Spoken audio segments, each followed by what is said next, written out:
Morning, welcome back to my channel mister আনিসের সাহা। তো সবাই কেমন আছো? আশা করছি ভালো আছো, আর আমরাও বেশ ভালো আছি। অনেকগুলো দিন হয়ে গেল তোমাদের সাথে কোনো long video blog video share করি না। তো আবারও তোমাদের সাথে ব্লগ ভিডিও শেয়ার করতে আসলাম। এবার থেকে কন্টিনিউ করার চেষ্টা করব। আমার ফেসবুকের বন্ধুরা অনেকেই জানো যে বড়বাবুর সাথে আমি কোয়ার্টারে চলে এসেছি, আর ইউটিউবে তো সেভাবে পোস্ট করাই হয় না। তো ভাবলাম এবার থেকে আমার এখানে নতুনভাবে জীবন, নতুন লাইফস্টাইল তোমাদের সাথে ডেলি শেয়ার করার চেষ্টা করব। তো চলো আজকের দিনটা একটু তোমাদের সাথে শেয়ার করি। তোমরা ভিডিওটা দেখতে থাকো, আশা করছি ভালো লাগবে। আজকের দিনটা হচ্ছে 25 আগস্ট সোমবার। তো সকাল সকাল উঠে পড়েছি। প্রত্যেক দিনই বড়বাবু পিটি থেকে আসে, তারপর আমি উঠি। আর উঠার পর এই যে বড়বাবুর ব্রেকফাস্ট রেডি করব। ব্রেকফাস্ট বানানোর আগে একটু চা বানিয়ে দুজন মিলে খাবো, আর সেই জন্য দেখো এক প্যাকেট দুধ বের করে সেটাকে ঢেলে নিলাম, আর সেখান থেকে কিছুটা দুধ নিয়ে চা বানাবো। আর বাকি দুধটা একটু পরে গরম করব, কারণ ঠান্ডা আছে তাই। তো এই ঠান্ডাটা কেটে গেলে তখন বাকি দুধটা গরম করে নেব। তো এই যে দেখো চাটা বসিয়ে দিলাম। প্রত্যেক দিন সকালবেলা ঘুম থেকে উঠে ফ্রেশ হয়ে কিচেনে এসে এই যে এগুলোই আমার প্রথম কাজ থেকে একটু চা বানিয়ে নিই দুজনের জন্য, আর তারপর তোমাদের দাদাভাইয়ের জন্য ব্রেকফাস্ট বানাই। আর বাবু এদিকে ঘুমাচ্ছে।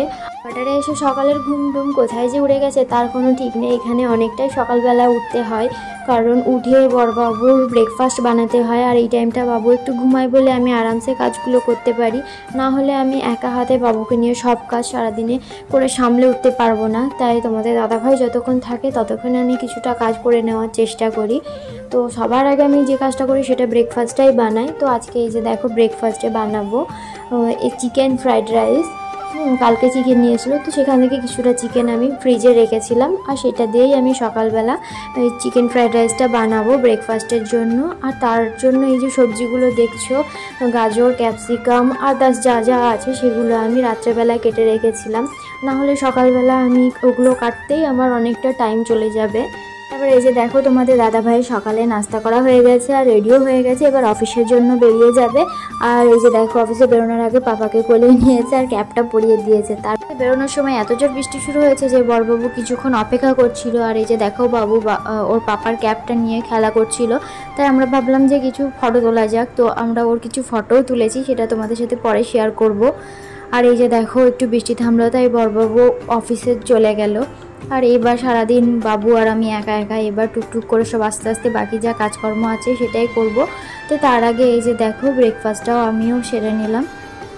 কোয়ার্টারে আসা আমার অনেক কটা দিনই হয়ে গেছে, 15 দিনেরও বেশি হয়ে গেছে কোয়ার্টারে এসেছি, কিন্তু তোমাদের সাথে কোনো ভিডিও আমি শেয়ার করতে পারিনি, কারণ এখানে এসে আমার মেন্টালি এখানে সেট হতে বা সমস্ত কিছু সেটিং করতে আমার এতদিন লেগে গেছে।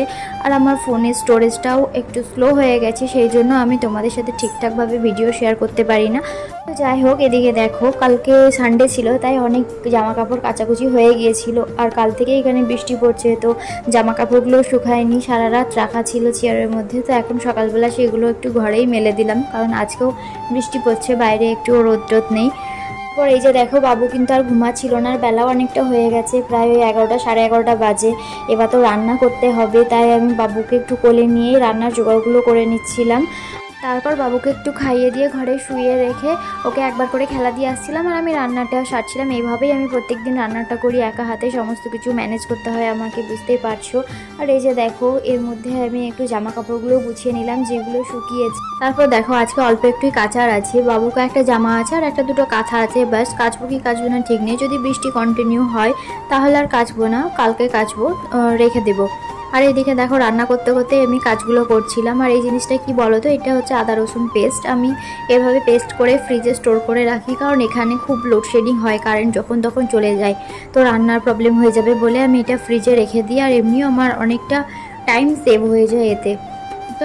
আর রান্না বলতে বেশি কিছু রান্না আমি করি না, দুজনের রান্না কি আর করবো, এই টুকটাক কিছু রান্না করে নিই। আর এমনিতেও তোমাদের দাদাভাই বেশি কিছু রান্না করতে বারণ করে, কারণ বাবুকে নিয়ে একাই করি আর ও খেতেও চায় না, সেই জন্য বলবে দু একটা কিছু রান্না করবে, বেশি কিছু করার দরকার নেই। তাই আমারও অল্পতেই হয়ে যায়।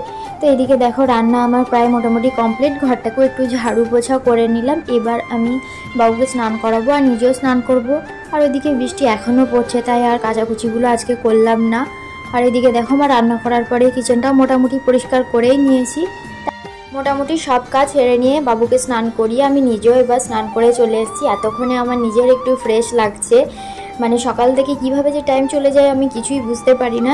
এখন ওই দুপুর 1:30 মতো বাজে আর তোমাদের দাদা ভাইয়েরও আসার টাইম হয়ে গেছে। আর আমি যেহেতু অনেকটা সকালে আজ ব্রেকফাস্ট করেছি তো আমারও খুব খিদে পেয়ে গেছে, সেই জন্য দেখো আমি একটু বিস্কুট খাচ্ছিলাম। আর বিস্কুটটা খেতে খেতে না হুট করে আবার জোরে বৃষ্টি চলে এসছে, আর বাইরে বাবুর কটা শুকনো কাঁথায় মেলা ছিল, সেইগুলোকে আমি আবার দৌড়ে তুলে নিয়ে আসলাম। তারপর এই যে দেখো তোমাদের দাদাভাই চলে এসছে, আমাদের খাওয়া দাওয়াও হয়ে গেছে, আর বাবু একটু ঘুমিয়েছিল আর তারপর এই যে উঠে গেছে, আর বাব্বাটা এখন মস্তি চলছে। তোমরা যদি আমার কোয়ার্টারে থাকা ডেইলি ব্লগ দেখতে চাও অবশ্যই কমেন্ট করো, আমি নিশ্চয়ই শেয়ার করার চেষ্টা করবো। আর আজকের ভিডিওটা কেমন লাগলো অবশ্যই জানাবে, ভালো লাগলে ভালোবেসে সাবস্ক্রাইব করে পাশে থেকো। তো আজকের মতো সকলে ভালো থেকো, টাটা।